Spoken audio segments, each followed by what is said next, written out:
डर और रहस्य से मिलकर बनी कहानी में आप सभी का स्वागत है।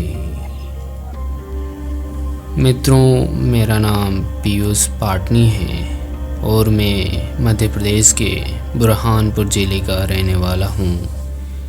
आज जो मैं आपको घटना सुनाने जा रहा हूँ, उस घटना पर आप शायद यकीन नहीं कर पाएंगे, लेकिन ये मेरे साथ घटी बिल्कुल सत्य घटना है। हमारे यहाँ एक प्राचीन रहस्यमय किला है जो असीरगढ़ किले के नाम से जाना जाता है। एक दिन मैं और मेरे कुछ दोस्तों ने उस किले में घूमने का प्लान बनाया था। हम शाम को 6 बजे वहाँ पहुँचे।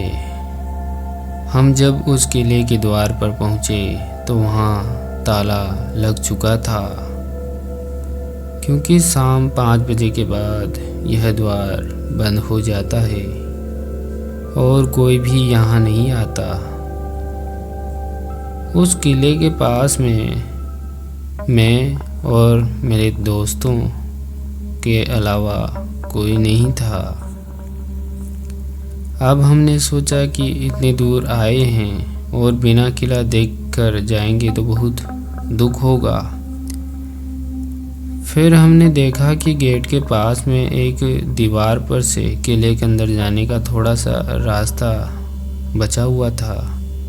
हम तीनों उस रास्ते से किले के अंदर चले गए।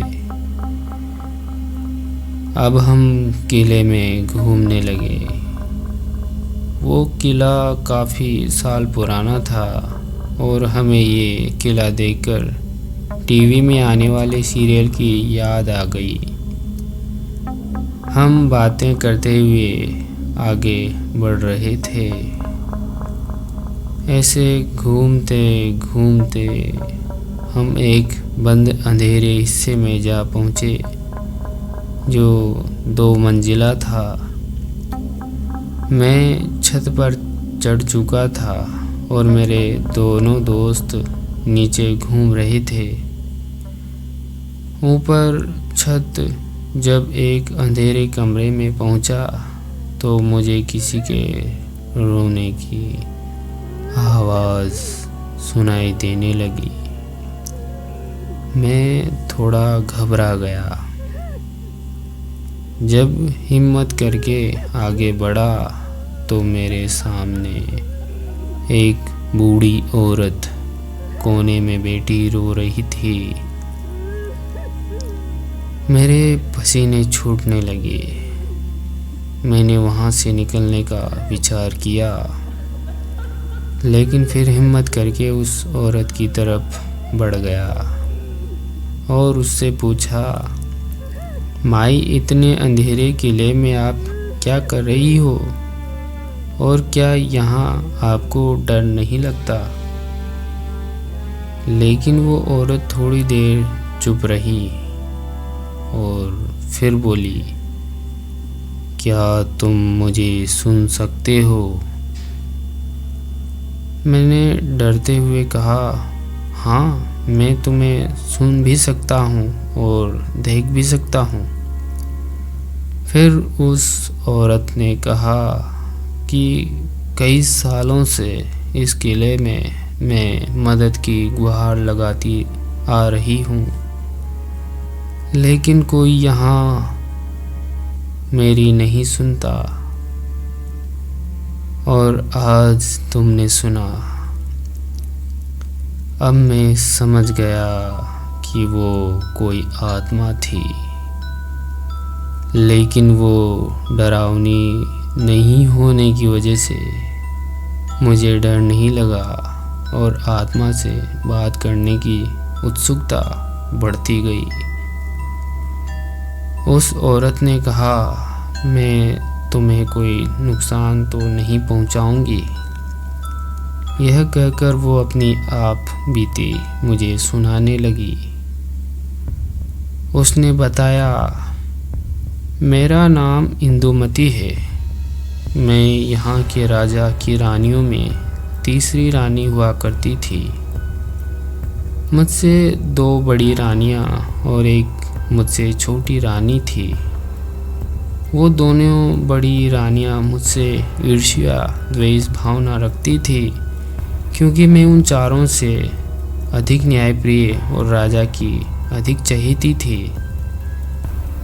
एक दिन उन बड़ी रानियों ने राजा साहब की शिकार पर जाने के बाद मुझे अपने कुछ वफादारों के साथ मिलकर इस कोठरी में कैद कर दिया और उसी शाम मुझे विष दे दिया गया। इस सारी घटना को राजा और प्रजा से छुपा दिया गया और उनके सामने एक झूठी कहानी बता दी गई कि मैं बाग में घूमते हुए सांप द्वारा डस दी गई थी, जिसके विष से मेरी मौत हो गई। कुल मिलाकर मुझे षड्यंत्र का शिकार बनाया गया। अभी मेरी आयु पूरी नहीं हुई थी और मैं षड्यंत्र का शिकार होने के कारण प्रेत योनि में पहुंच गई हूँ और मैं यहाँ इस कोठरी में ही रहने लगी। आज इतने वर्षों के बाद तुम आए और तुमने मेरी आवाज़ सुनी और मुझ पर विश्वास किया, उसके मैं बहुत आभारी हूँ। मेरे तो रोंगटे खड़े हो गए। फिर उसने मेरा माथा चूमा और मुझे आशीष दिया। मेरे देखते ही देखते वो सूरज की तरह चमकने लगी और एक बहुत तेज प्रकाशवान गोले में तब्दील हो गई।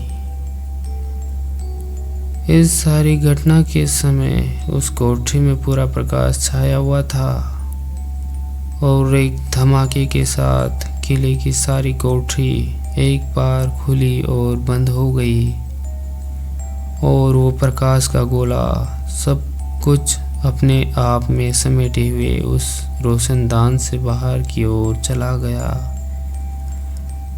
अब उस किले में चारों ओर अंधेरा ही अंधेरा था, क्योंकि अब तक सूरज डूब चुका था और बाहर हल्का उजाला था।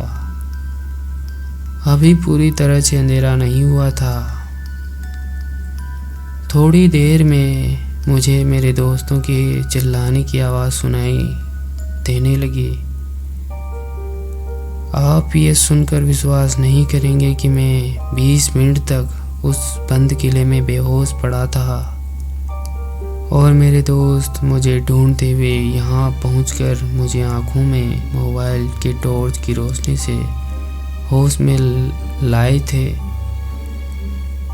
मैंने दोस्तों को पूछा कि वो औरत कहाँ गई और मैं बेहोश कैसे हो गया। दोस्तों ने कहा कि यहाँ तो कोई औरत नहीं थी और तेरा सर शायद सीढ़ियों पर चढ़ते वक्त छत से टकरा गया था। तेरे सर पर चोट के निशान देख। मेरे तो होश उड़ गए थे कि मैं 20 मिनट तक मेरे साथ जो भी हुआ वो केवल मेरा भ्रम था या कोई सपना। जब मैंने मेरे मित्रों को सारी कहानी सुनाई तो उनको विश्वास नहीं हुआ। अंधेरा काफ़ी हो चुका था और सहमे हुए हम उस किले से बाहर आए।